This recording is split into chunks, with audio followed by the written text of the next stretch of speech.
s'attend à toi. On veut te laisser prendre la place, on veut te laisser parler au travers de nous, on veut te laisser prendre le contrôle de nos bouches, on veut te laisser prendre le contrôle de nos pensées. C'est toi qui nous sanctifies, c'est toi qui as dit, voici je vous enverrai le consolateur qui vous convaincra de péché, de justice et de jugement. Seigneur, on compte sur toi, on compte sur ton esprit, on compte sur ton amour, on compte sur ta présence, Seigneur mon Dieu, roi, qui nous rassure, qui nous protège, qui nous préserve, qui garde nos pieds de la chute, Seigneur mon Dieu, mon roi. Au nom de Yoshua, tu donnes ta parole, que celui qui est debout prenne garde de ne point tomber. Voilà pourquoi, Seigneur, tu crois que c'est toi qui nous garde, que c'est toi qui nous protège. Tu dis dans ta parole, l'ange de l'Éternel campe autour de ceux qui le craignent. Seigneur, on veut que constamment, Seigneur, on se sente environné de ta présence, environné de ta gloire, mon Dieu, mon roi, pour marcher dans la sainteté, marcher avec en manifestant les fruits de l'esprit, la joie, l'assurance, la maîtrise de soi, tout ce que les fruits de l'esprit procurent en nous, Père, au nom de Jésus.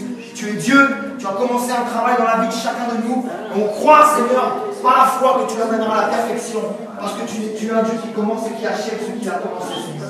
Tu es le Tout-Puissant. Prends le contrôle de toutes choses, Jésus. On te laisse prendre la place, on te laisse agir, Seigneur, tu es Dieu. Fais-nous du bien ce soir par ta présence, par ta parole, par ton onction, Seigneur, ton onction. On a besoin, Seigneur, d'une huile fraîche sur nos têtes, Seigneur, une huile qui va fortifier chacun d'entre nous, qui va relever ceux qui sont affaiblis, mon Dieu, mon roi, qui va rallumer le feu de ceux qui sont éteints, mon Dieu, mon roi. Au nom de Jésus, Seigneur, prends toute la place. Tu es le seul Dieu véritable, on te fait confiance.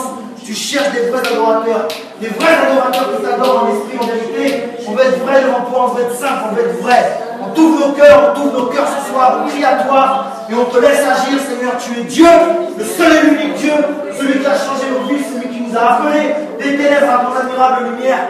Tu es l'Élohim, tu es le Dieu d'Israël. On te fait confiance, éternel Dieu. Sois glorifié au nom puissant de Yoshua. Merci pour la vie de chacun d'entre nous. Tous ceux qui n'ont pas pu venir ce soir, Seigneur, que tu puisses les bénir au nom de Yoshua. Sois glorifié, Père. Merci. Merci, éternel, au nom de Yoshua. Merci, Seigneur. Attends, Matthieu 10, s'il vous plaît.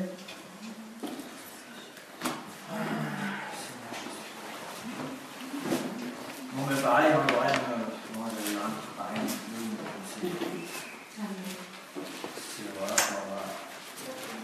La Bible dit la parole est utile pour exhorter, pour enseigner. Voilà, si on se fortifie comme ça en partageant des versets, l'important c'est qu'on soit sincère. Matthieu 10, on va prendre le verset 26.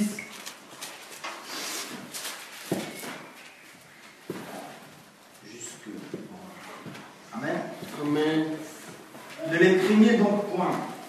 Car il n'y a rien de caché qui ne doive être découvert, ni de secret qui ne doivent être connu. Ce que je vous dis dans les ténèbres, dites-le en plein jour.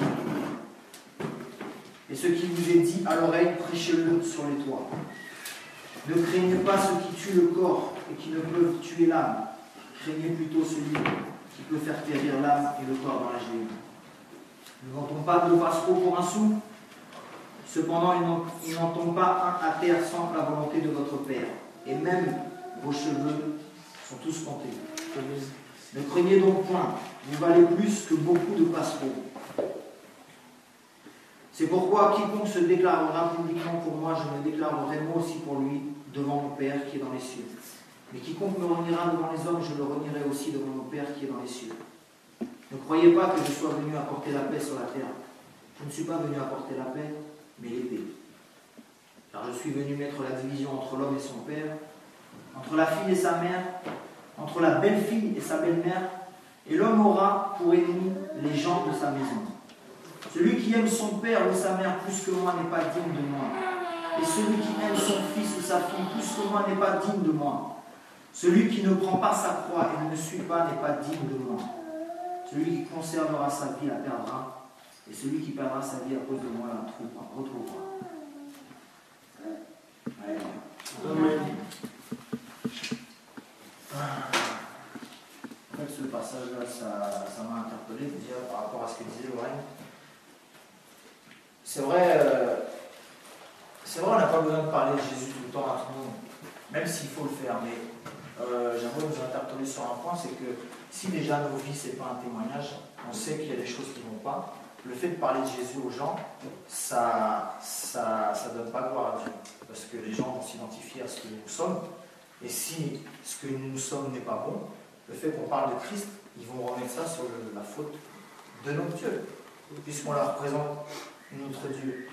Eux, ils pensent que les fruits qu'on va manifester sont les fruits de notre Dieu en nous. Donc si nos fruits ne sont pas bons, ne parlons pas du Seigneur, tout simplement. Essayons de mettre de l'ordre dans les choses qui vont pas, parce que Dieu parle, tantôt d'une manière, tantôt d'une autre, mais on sait très bien que si on est sincère avec Dieu, si on prie, si on a une communion fraternelle, Dieu utilisera les moyens pour nous faire, pour mettre le point, le doigt là où ça ne va pas. Et j'aime cette image, c'est comme lorsqu'on va chez le docteur. Quand on va chez le docteur, on dit, monsieur, voilà, j'ai mal au ventre. Alors lui, il va toucher. Aïe, ah ben voilà, c'est là. C'est là où il met le doigt, là où on a mal, c'est là où on va réagir. La parole de Dieu, c'est pareil. Si on entend une parole et que dans notre cœur, ça fait quelque chose, c'est qu'il y a un travail à faire sur ça. Il ne faut pas la laisser passer comme ça, parce que c'est là où Dieu veut appuyer pour qu'on puisse réaliser qu'il y a des choses à changer. Et plus on agira comme ça avec le Seigneur, plus on grandira, plus on aura un bon témoignage, plus on manifestera les fruits, et plus là c'est le moment de présenter le Seigneur. Parce que les gens, ils sont pas bêtes. Ils voient tout de suite ce qui ne va pas chez la personne. Et nous qui sommes entre guillemets exposés, parce que, en fait, comment dirais-je, les gens, ils attendent qu'une seule chose, c'est qu'on se plante. C'est qu'on fasse un faux pas pour qu'ils mettent le doigt dessus. Amen. Donc on doit doubler de vigilance, parce que là, c'est le Seigneur, c'est la parole de Dieu qui est en jeu. C'est pas juste notre propre ego. C'est peut-être une âme qui peut passer à côté du salut parce qu'on a fait des erreurs. Et voilà pourquoi ce verset-là m'interpelle. Effectivement, il y a les fruits, c'est sûr, il faut les fruits, mais il faut parler de Jésus. C'est pourquoi quiconque se déclarera publiquement pour moi, je me déclarerai moi aussi pour lui devant mon Père qui est dans les cieux. Mais quiconque me reniera devant les hommes, je le renierai aussi devant mon Père qui est dans les cieux. Donc là, c'est clair, on doit parler de Jésus. Comment avoir... On en a déjà parlé plein de fois, mais comment on peut ne pas parler du Seigneur? C'est pas possible. Si on sait que Christ est la vie, qui nous a donné la vie, que celui qui n'a pas Christ n'a pas la vie, et Dieu nous dit, Jésus nous dit, aime ton prochain comme toi-même. Tu aimes ton prochain comme toi-même, donc tu lui souhaites la vie. Amen. Tu sais que sa vie sans Jésus, c'est la GN. Si tu crois, parce que il y a une personne qui m'a appelé récemment, elle m'a dit, est-ce que franchement tu crois que c'est possible que Dieu envoie des gens en enfer? Tu crois franchement? Tu trouves pas ça un peu pas méchant, mais c'est horrible? J'ai dit non, mais il faut pas retrancher la parole. La parole, elle est claire. Amen. Oui, il y a des gens qui auront dans la GN. C'est pas parce que Dieu l'a voulu, c'est parce que les gens l'ont choisi. Amen. La volonté de Dieu, la Bible dit ce que Dieu veut, c'est que tous parviennent à la connaissance de Dieu. C'est que tous parviennent à la connaissance, que tous aient la révélation du Fils et que tous parviennent au ciel. Donc ça, c'est ce que Dieu veut. Dieu ne veut pas que les gens aient un enfer. C'est les hommes qui veulent aller en enfer. La Bible est claire. Il y a deux chemins, la vie et la mort. Choisis lequel tu veux suivre. Moi, ton Dieu, comme je t'aime, je te conseille de suivre la vie. Alléluia. Il y a toujours eu deux choix dans la Bible. Tout le temps, la vie et la mort. Le péché et la sanctification. La lumière et les ténèbres. Christ et Bélial. Et même devant Pilate, il y avait deux choix. Christ ou Barabbas. Deux choix. Jésus a dit, celui qui n'est pas avec moi est contre moi. C'est clair. Si c'est pas pour Jésus, tu es contre Jésus. Les gens disent, mais non, mais moi j'ai rien contre Jésus. Jésus a dit, celui qui croit en moi, c'est celui qui garde ma parole. C'est celui qui m'aime, et celui qui m'aime, c'est celui qui garde ma parole. Donc c'est celui qui obéit à la Bible. On ne peut pas dire j'aime Jésus et ne pas obéir à la Bible. Devant Pilate, il y avait Barabbas, Jésus. Les hommes, ils ont choisi Barabbas. Jésus, c'est la parole. Jésus, c'est la parole. La Bible dit que Jésus, c'est la parole faite chair. Amen. Donc, si quelqu'un ne choisit pas d'appliquer la parole dans sa vie. Si quelqu'un ne choisit pas, ne prend pas la décision de conformer sa vie par rapport à la parole, il choisit Barabbas. Il le choisit. Donc il crucifie Christ.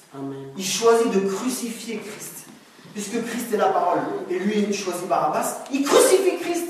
Il fait partie de ceux qui disaient crucifiez-le. Crucifiez-le, relâchez Barabbas. Il n'y a que deux chemins. Quand on ne met pas sa vie en règle par rapport à la parole, on dit ouvertement crucifiez Christ. Crucifiez-le. La Bible est claire. Dieu a tant aimé le monde qu'il a donné son Fils unique. La Bible va encore plus loin. Lorsque nous étions encore pécheurs, Christ est mort pour nous. Amen. Qu'est-ce que Dieu peut faire de plus? Amen. Qu'est-ce qu'il peut faire de plus? Parce que quand on parle aux gens, ils se disent, mais non, mais tu te rends compte, les gens, c'est horrible ce qu'ils vont souffrir, tout ça, mais Dieu s'est donné. Qu'est-ce que Dieu peut faire de plus? Qu'est-ce que Dieu peut faire de plus? Il s'est donné lui-même. Il a accepté l'humiliation. Il a accepté qu'on lui arrache la barbe, qu'on le flagelle, tout ça. Qu'est-ce que Dieu peut faire de plus? Il ne peut rien faire de plus.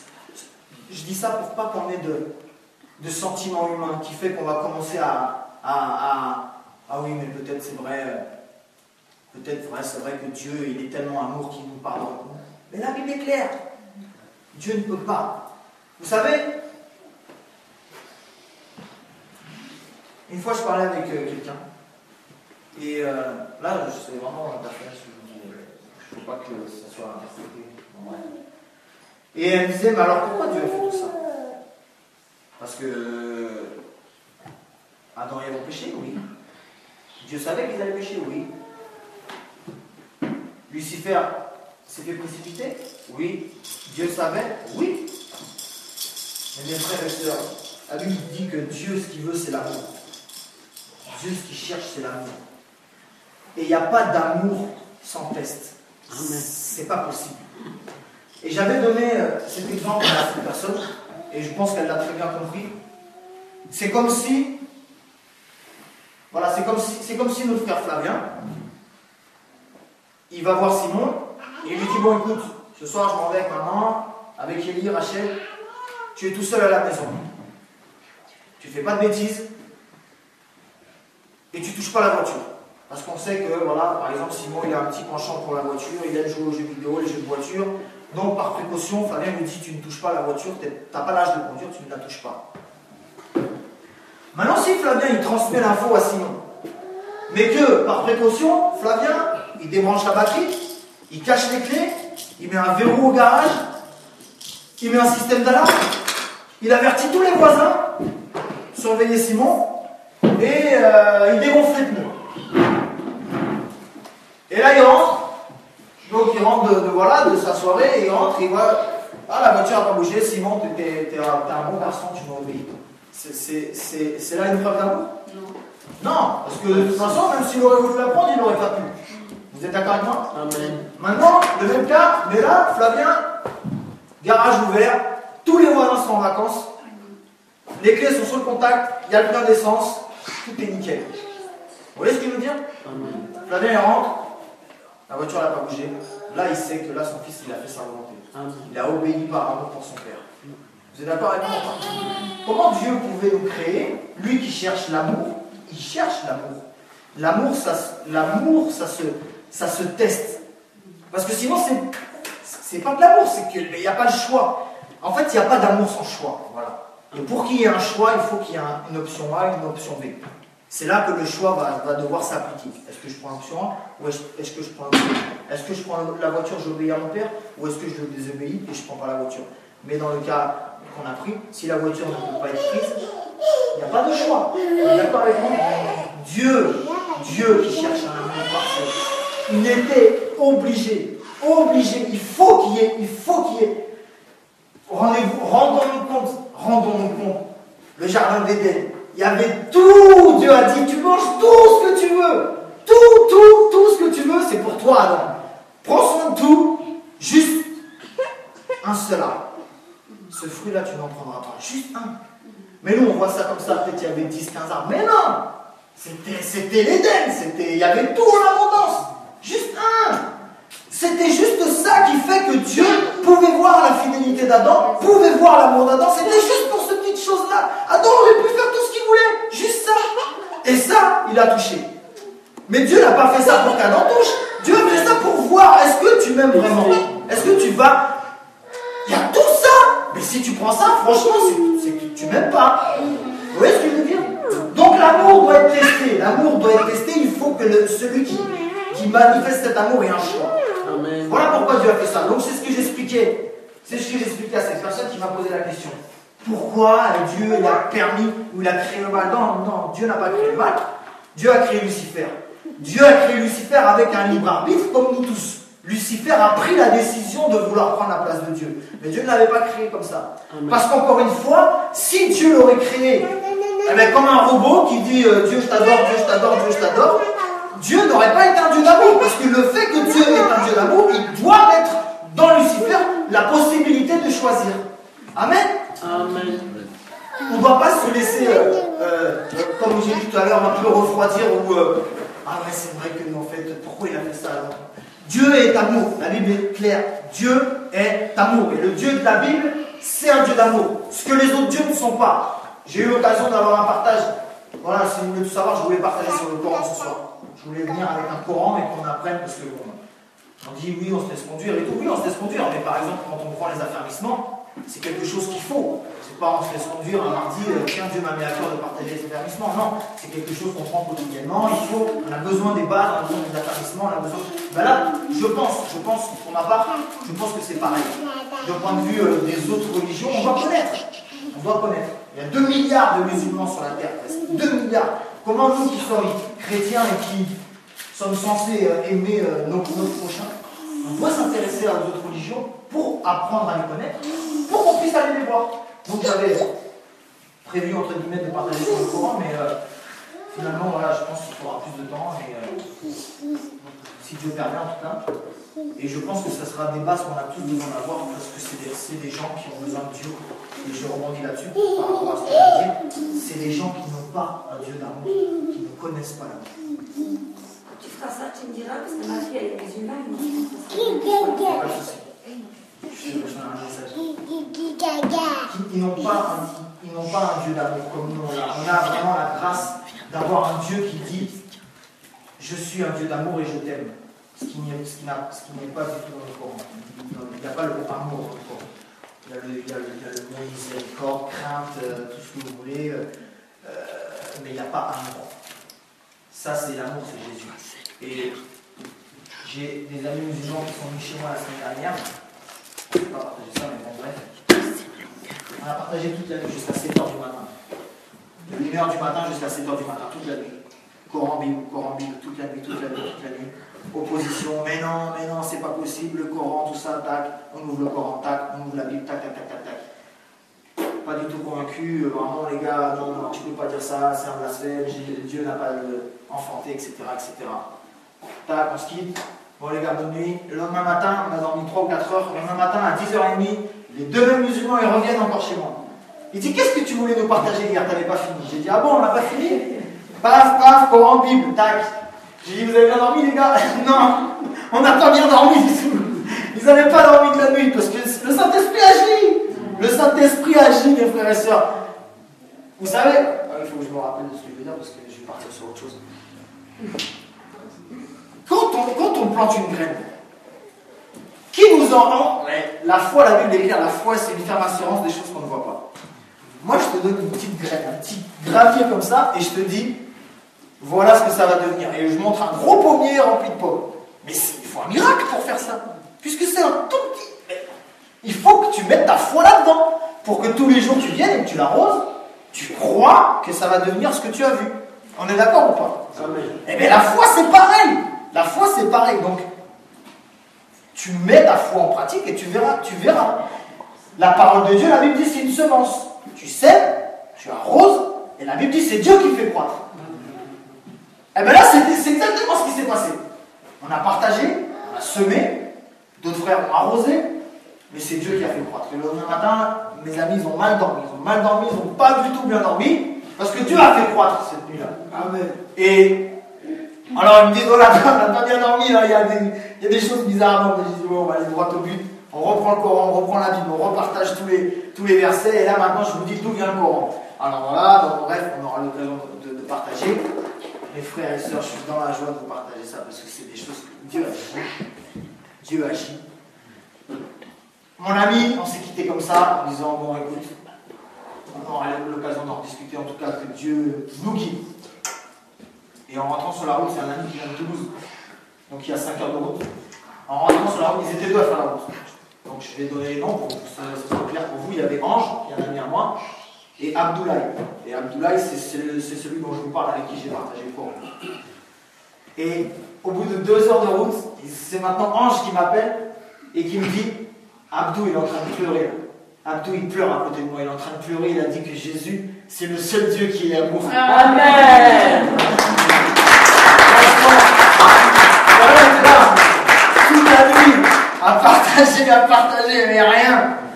Mais Dieu a fait croître dans la nuit. C'était merveilleux. Je ne dis pas qu'il a donné sa vie à Christ, mais il a dit, il y a un problème dans le Coran, et le Dieu d'amour, c'est Jésus. J'étais vraiment dans la joie. Dieu agit. Si on s'aime, on arrose, Dieu fera croître. Comment on peut plus rester comme ça. Voilà, c'est vrai, à chaque fois que je prends la parole ici, je vous parle de l'évangélisation. Voilà, on est un corps. On doit parler du Seigneur, on doit aller dans les rues. On a des projets avec les frères, les jeunes frères. Il faut que les choses bougent. L'assemblée de Bressuire, il faut que les choses bougent. C'est Dieu qui est là dans cette assemblée. C'est Dieu qui l'a conduit. La Bible est claire, si cette œuvre-là vient de Dieu, personne ne pourra la détruire. La Bible est claire, celui qui est avec, si Dieu est avec nous, qui sera contre nous? Comment on peut avoir peur de parler du Seigneur dans notre travail, dans l'école? Comment on peut avoir peur alors que c'est la vérité, c'est la vie, c'est le chemin? Tout le monde est perdu, tout le monde est égaré, et nous qui avons la vérité, le chemin et la vie, on va se taire. C'est pas normal, on doit parler. Sinon, ça veut dire que tu crois pas que c'est la vérité et la vie. Tu crois que c'est une petite, je sais pas, une façon de penser qui fait que tu as une vie agréable, une vie... Non, c'est la parole de Dieu. Il faut que tu parles, il faut que tu dises au monde entier, Jésus revient. Amen. Surtout quand on voit ce qui se passe, mes frères et sœurs. Sur les 700 et quelques prophéties qu'il y a dans la Bible, selon ce qui ont été relevées, il y en a plus de 600. Il y en a plus de 600 qui ont été réalisées. Déjà accompli, constaté, relevé, et genre ça, ok, ça c'est fait, ça a été accompli. Comment ne pas croire la suite des...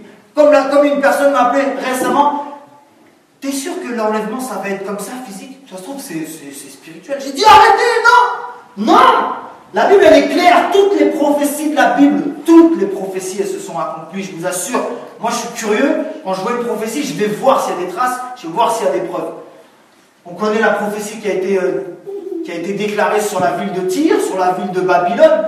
Je ne vais pas rentrer dans les détails, mais faites vos recherches, frères et sœurs, mais c'est incroyable. Cette ville-là qui était la ville la plus imposante au monde, la plus grande mégapole du monde. On peut comparer, je ne sais pas, à Tokyo aujourd'hui, ou Washington, je ne sais pas. On l'appelait la ville imprenable. Elle était entourée de remparts, des remparts de 20 mètres de large. Genre, il y avait des cavaliers qui faisaient leur ronde sur les remparts de cette ville. On l'appelait la ville imprenable. Elle était au top d'un point de vue astrologie, astronomie, d'un point de vue littéraire. Il y avait les plus grandes bibliothèques, les plus grands sorciers, les plus grands magiciens, les plus grandes ziggourats. Tout était là-bas. Jérémie va là-bas et dit, il ne restera pas ici pierre sur pierre. Bon là c'est la prophétie de Jésus, mais c'est ce qu'il a dit Jérémie. Il n'y aura rien ici, c'est les scorpions et les serpents qui habiteront ici. Tout le monde se moque de lui. Tout le monde. Tout le monde s'en fiche, tout le monde dit, bah alors lui, il est complètement à la masse, nous on est les champions. On est la ville la plus puissante du monde. Petit à petit, la ville a commencé à se... Les gens, ils partaient dans les campagnes. Tremblement de terre, la ville secouée.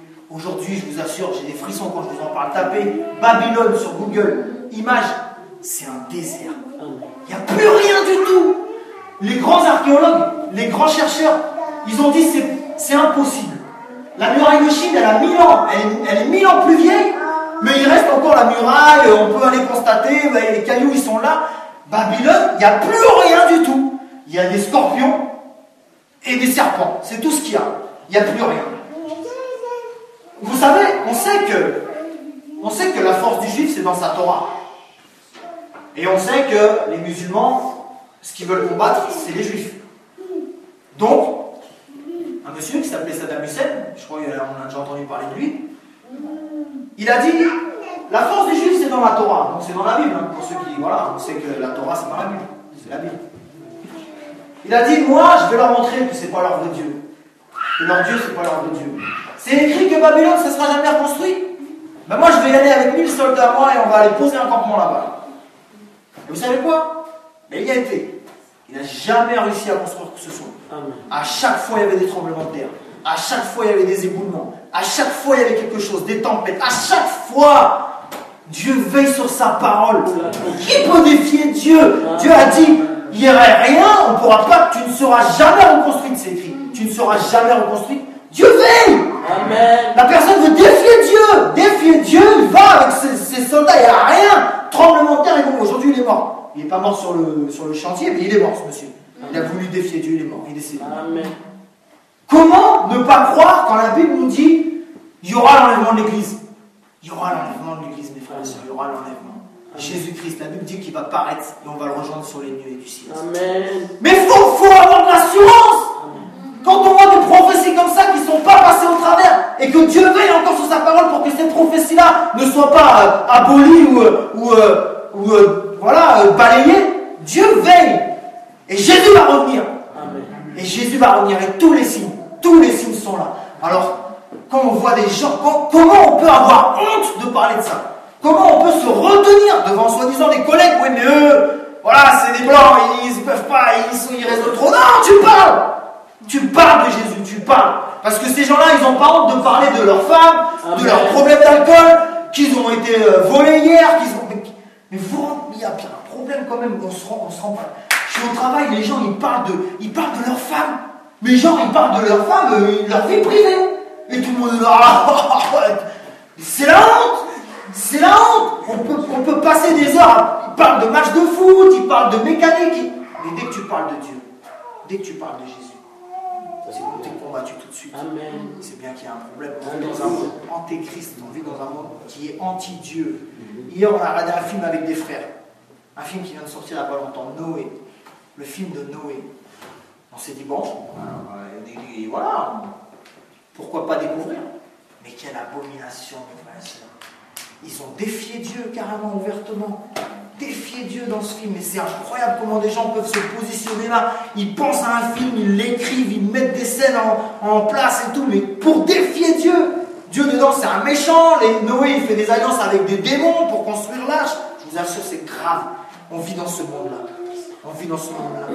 Comment ne pas parler? Comment se taire? On ne peut pas, mes frères et sœurs, on ne peut pas avoir notre petite vie chrétienne, venir à l'assemblée, chanter un beau chant de louange à notre Dieu, et puis on rentre à la maison, on médite un petit quart d'heure, et on retourne à l'école, et on retourne à notre travail. Que Dieu soit loué. Mais non.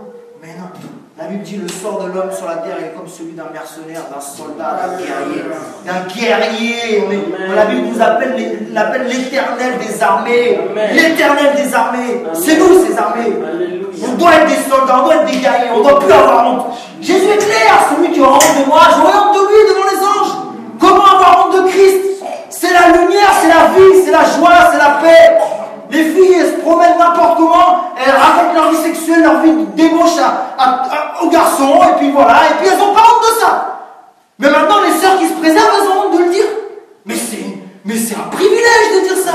C'est un privilège de dire, mais moi je suis pur, moi. Amen. Moi, je ne suis pas souillé comme toi. Bien sûr, il y a la sagesse pour le dire. Ce que je veux dire par là, c'est que ça doit être notre fierté. Amen. Nous qui sommes en Christ, ça doit être notre fierté d'appartenir à Jésus. Amen. C'est l'étendard qu'on doit grandir. Jésus-Christ. Voilà pourquoi les gens... Mes frères, mais ce feu-là, vous voyez, il y a des jeunes là qui arrivent, qui ont un regard innocent sur ce que Dieu fait. Je pense à toi, mon frère. Florian, il arrive là. Il voit des vidéos de nous avant. On partait dans les maisons de retraite. On partait en évangélisation. Des vidéos de nous dans la voiture où on partait à Tours, on partait à Saumur, on partait... Florian, excuse-moi frère, je suis ton nom comme ça. Il a dit, mais c'est où tout ça? Vous ne faites plus? Qu'est-ce qui se passe? Moi, ça m'a interpellé. J'ai fait, lui, il a un regard neutre. Il ne sait pas ce qui s'est passé avant, il ne sait pas ce qui va se passer après. Il est neutre. Mais qu'est-ce qui se passe? Vous ne faites plus ça?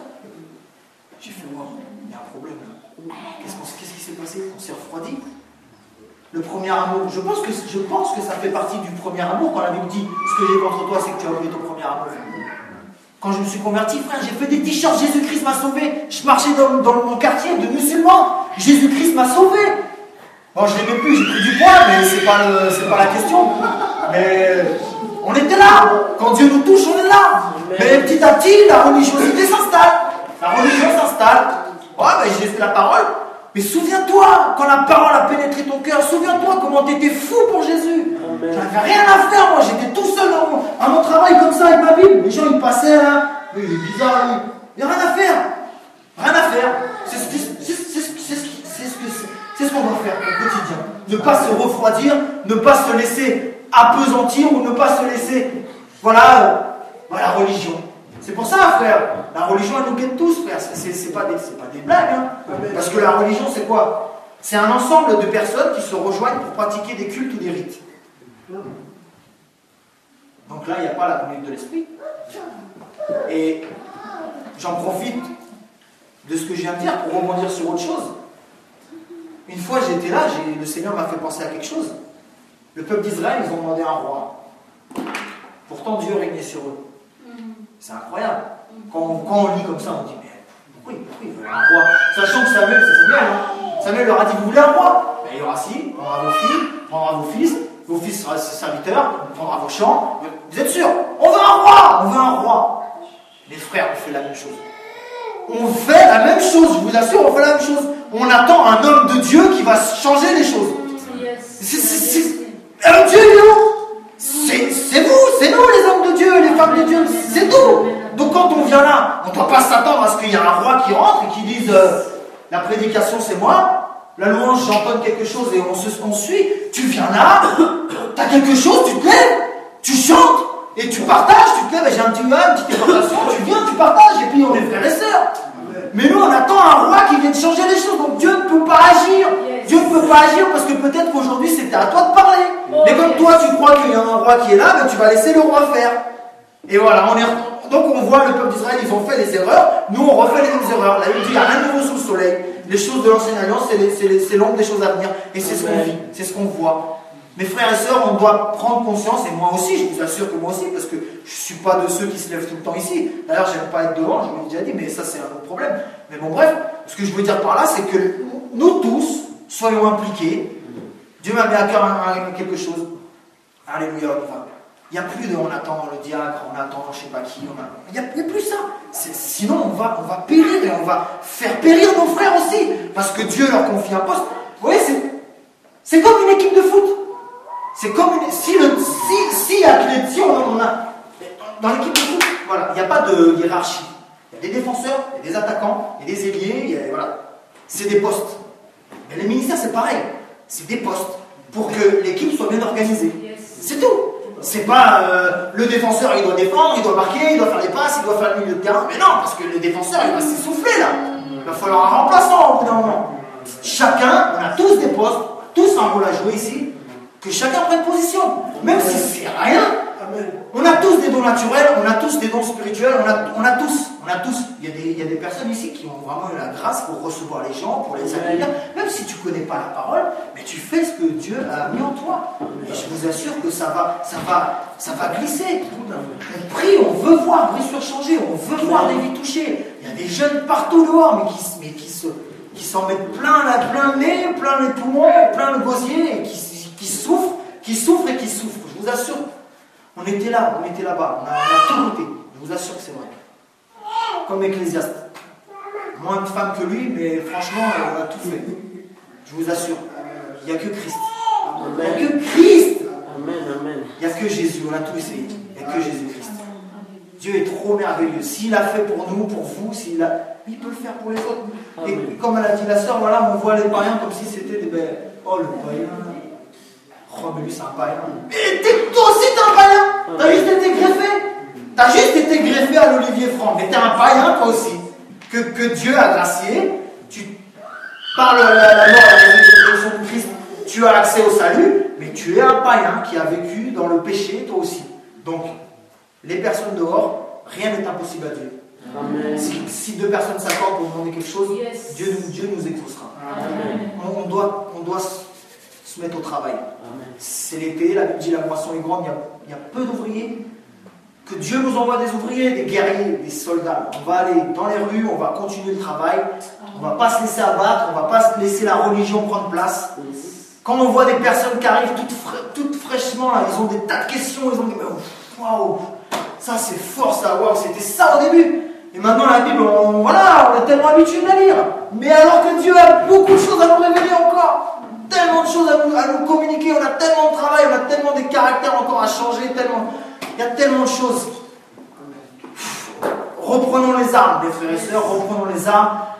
Pendant un temps, il y avait tous, je pense qu'on l'a tous passé. Je suis persuadé que si j'interroge chacun d'entre vous, cette période-là, on l'a tous passé. On venait à l'assemblée en reculons, je pense qu'on l'a tous eu. Peut-être pas au même moment, mais on l'a tous eu cette période-là. Oh, l'assemblée, j'y vais parce que sinon les frères vont dire quoi? Non, ça ne doit pas être comme ça. Amen. La Bible dit si on se rassemble, c'est pour qu'on s'exhorte, qu'on s'encourage les uns les autres. Et vous avez vu dans Corinthiens, la Bible dit quoi? Si vous vous rassemblez, c'est pas pour être meilleur, mais c'est pour être pire. Et ça guette les églises. Et par défaut, ça nous guette nous aussi. Donc si on s'assemble, c'est pas pour être pire. C'est pas pour dire le frère il fait quoi, la sœur elle prêche pas, parce que là, sinon, on fait partie de cette église-là qui se rassemble pour être pire. Mais c'est grave. Dieu nous a pas sortis du monde pour qu'on se tire dans les pattes les uns les autres. Mais vous vous rendez compte le travail qu'il y a. Mais c'est grave. Dans la parole, je crois qu'il y a un verset qui dit que la ville de Sodome et de Tyr se lèveront au jour du jugement pour témoigner contre les élus de Dieu. Vous vous rendez compte ce que ça signifie? Ça veut dire que des témoins de Jéhovah, des mormons qui, eux, ils sont au charbon, eux, ils y vont. Frappent aux portes.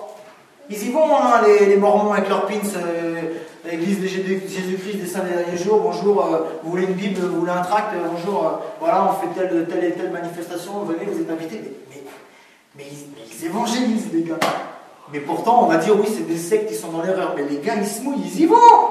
Vous vous rendez compte? Peut-être que ces religions-là, elles vont se lever contre nous au jour du jugement. Et elles diront au Seigneur de gloire, mais ils ont fait quoi, soi-disant tes enfants, là? Ils ont fait quoi? Parce que nous, on a frappé aux portes. Nous, on s'est fait jeter de chez les gens, insultés, calomniés. Vous vous rendez compte? Nous, qui avons Christ, nous, qui sommes affranchis, parce qu'aujourd'hui, on n'est dans aucune religion. Ça, c'est vraiment la grâce de pouvoir dire ça à quelqu'un. Mais non, mais moi je crois en Dieu, mais j'ai pas de religion. Mais comment ça, tu n'as pas de religion? Vous voyez? C'est pour la liberté que Christ nous a affranchis. Nous qui sommes libres, on travaille moins que ceux qui sont attachés et emprisonnés. Mais il y a un problème. Si on devrait imager ou rendre physique cette scène-là, vous direz, il y a un problème. Eux, ils sont attachés, mais ils travaillent plus que ceux qui sont libres. Vous voyez ce que je veux dire? Il y a un problème. Donc à nous de nous réveiller. Et je crois que Dieu nous aide. On continue à juste ce verset. Celui qui aime son père ou sa mère plus que moi n'est pas digne de moi. Celui qui aime son fils ou sa fille plus que moi n'est pas digne de moi. Celui qui ne prend pas sa croix et ne me suit pas n'est pas digne de moi. Celui qui conservera sa vie la perdra. Celui qui perdra sa vie à cause de moi la retrouvera. La Bible elle est claire. Si tu ne prends pas ta croix, tu ne peux pas suivre Christ. Si tu ne renonces pas à toi, tu ne suis pas Christ. Mais vous vous rendez compte la crainte? On doit craindre cette parole, parce que la parole c'est Jésus, la parole et Jésus c'est Dieu. On doit craindre. Je pense qu'on a tellement été habitués qu'on la crainte de Dieu, on la connaît plus la crainte de Dieu, on sait plus ce que c'est. Bon, franchement, je vous invite à regarder des vidéos sur des Juifs, le peuple d'Israël, ou même lire la parole dans la Torah, mais vous vous rendez compte le degré de crainte qu'avaient ces gens-là? Mais ça n'a rien à voir avec nous. Le souverain sacrificateur pour Yom Kippour, le grand pardon, une fois par an il rentrait dans le temple. Une fois par an. Vous savez ce qu'il faisait avant d'entrer dans le temple? Toute la nuit qui précédait sa rentrée dans le temple, on lui lisait la Torah. Il écoutait. En gros, il verrouillait tous les points, pour être sûr qu'il est en règle. Pour être sûr. Ensuite, il passait toute la nuit en prière aussi. Et là, le matin, il partait devant le temple. Il disait au revoir à tout le peuple. Parce que c'était peut-être la dernière fois qu'il rentrait dans ce temple. Et vous savez ce qu'on faisait, non, mais franchement, je sais même, on ne peut pas réaliser à notre époque, aujourd'hui, là, on ne peut pas réaliser. C'est incroyable. On l'attachait une corde. Une corde. Parce que s'il rentre là dans le très saint, et que le péché n'est pas expié, ou Dieu n'a pas agréé son sacrifice, il est foudroyé par la gloire de Dieu. Et les gens, ils retirent son cadavre comme ça, parce qu'ils n'ont pas le droit d'entrer dedans. Donc ils retirent le cadavre doucement comme ça. Mais vous vous rendez compte? Et j'ai des frissons quand je vous entends, mais vous vous rendez compte comment ils avaient la crainte de Dieu? Amen. Il rentrait avec une corde, le gars, genre il va affronter une bête féroce qui va le dévorer, quoi. Mais en fait, c'était la sainteté de Dieu. Amen. Vous vous rendez compte? Cette crainte-là, voilà, on ne l'a pas, c'est sûr. Voilà, sinon ça serait, et Dieu se manifesterait autrement. C'est ce qui nous manque peut-être. C'est ce qui nous manque, ça c'est sûr. Il y a d'autres choses qui nous manquent. Problème là-dessus, mais... Il faut lire la parole. Il faut lire la parole. La foi vient de ce qu'on entend, et ce qu'on entend vient de la parole de Dieu. Lisons la parole, ça nous aspire à la crainte. Qui est notre Dieu, ce qu'il a fait. Faisons des recherches, parce que le fait de voir des choses qui sont écrites dans la Bible, ça aspire aussi de la crainte. Ça fait waouh, en fait, mais Dieu, mais c'est palpable, quoi. C'est des choses là, il y a encore des traces de ce que Dieu agit. L'arche de Noé, voilà, le bois de gopher qui a été retrouvé sur le mont Ararat, toutes ces choses-là. Le déluge, le déluge, il y a des traces. Il y a des fossiles de poissons qui ont été retrouvés dans les montagnes, au sommet des montagnes. Qu'est-ce qui vient faire un poisson là? Le niveau des eaux. Il y a des traces palpables. Du bois de gopher, un bois qui n'a rien à voir avec cette région-là, a été retrouvé sur le mont Ararat vers la Turquie. Ben voilà, il y a des preuves que Dieu agit. Le squelette géant. En fait, faisons nos recherches, ça nous aspire à de la crainte. Des géants qui ont été retrouvés en Arabie Saoudite. Des gens qui creusent, ils tombent sur des géants. Des hommes géants. La Bible nous en parle, Genèse 6,4. En ce temps-là, les géants habitaient sur la terre lorsque les fils des hommes hurlaient. Voilà. Toutes ces choses-là, ça doit nous dire waouh, mais Dieu, mais c'est pas un bouquin là qu'on lit, c'est la parole. Tout ce qu'il y a là-dedans, tout, et à ne rien mettre ou retrancher ou mettre de côté. Donc l'enlèvement de l'Église, ça doit être notre assurance. C'est bientôt, la puce électronique, elle est implantée aux États-Unis. Elle est implantée, ça y est, le décret est signé, Obama il a dit, toutes les personnes hospitalisées qui ont besoin d'un dossier médical, puce électronique. Voilà, donc là on est dedans. Je pense honnêtement qu'il y a, c'est même sûr, il n'y a aucune génération qui a vu autant de signes que nous, ça c'est clair et net. Tous les signes sont là. Alors on peut se consoler en disant oui, mais les apôtres, ils ont vu Jésus. Oui, mais Jésus n'était pas tout le temps avec eux. Quand Jésus priait, il n'était pas avec eux. Alors que la Bible dit que le Saint-Esprit sera avec nous tous les jours. Donc on a cette grâce-là, nous, de pouvoir... on a accès au lieu très saint tout le temps. Tout le temps. Tu te mets à genoux, tu pries, tu es dans le lieu très saint. Voilà. Il n'y aura pas besoin d'aller à Jérusalem ou dans les montagnes. Donc, de tous les peuples, c'est nous qui avons le plus grand privilège. Amen. Mais Jésus dira ce qui vont aveugles, ce sont vos yeux. Donc nous, comme on n'a pas vu Christ là, on dit ouais, mais il y a encore quelque chose qui ne va pas. Ce qui vont aveugles, ce sont vos yeux. Mais le Seigneur, il nous connaît. Il connaît nos faiblesses. Nous, on veut voir, on veut. Mais non. D'ailleurs, je pense que ce que Dieu agrée réellement. D'ailleurs, Job, qu'est-ce que Dieu dira de Job? Job a dit, mon oreille avait entendu parler de toi, mais maintenant mon œil t'a vu. Amen. C'est vrai ou pas? Mais quand Job a dit ça, c'était après toutes ces épreuves. C'était après qu'il ait perdu ses fils, son bétail, ses champs. Mais pour l'instant, il n'avait toujours pas renié Dieu, alors qu'il n'avait jamais vu. Il avait juste entendu parler de lui, vous vous rendez compte? Et c'est après tout ça que Dieu s'est révélé à lui. Là, maintenant, mais voilà. Toutes ces épreuves-là, tu les as traversées? Tu croyais toujours au monde malgré ça? Eh bien maintenant, ton œil m'aura vu maintenant. Eh bien c'est ce que Dieu veut faire avec nous aussi. Dieu nous éprouve pas. La foi, c'est ça. C'est la ferme assurance des choses qu'on ne voit pas. Si tu attends de voir un miracle, merci Seigneur pour les miracles, les guérisons. Mais ça ne doit pas construire notre foi. Ce qui construit notre foi, c'est la parole. On entend, on croit. Et c'est ça que Dieu agrée. Parce que de venir là à dire... Vous voyez comment les gens, entre guillemets, ils sont, j'ai eu une vision, j'ai vu ça, j'ai vu le Seigneur de gloire dans ma chambre. C'est magnifique, ça encourage le corps. Mais Dieu, lui, est-ce qu'il prend plaisir à ça? Il faut que tu aies attendu de m'avoir vu pour pouvoir... tu vois, vous voyez ce que je veux dire? Non, ce qui touche le cœur de Dieu, c'est que toi, tu n'as rien vu, mais tu t'approches. Et là, mon fils, là, je vais te bénir, là. Vous voyez? Et nous, on a tendance à s'accrocher. Ah, il a vu ça, lui, oh là là là, il a vraiment la grâce. Mais non.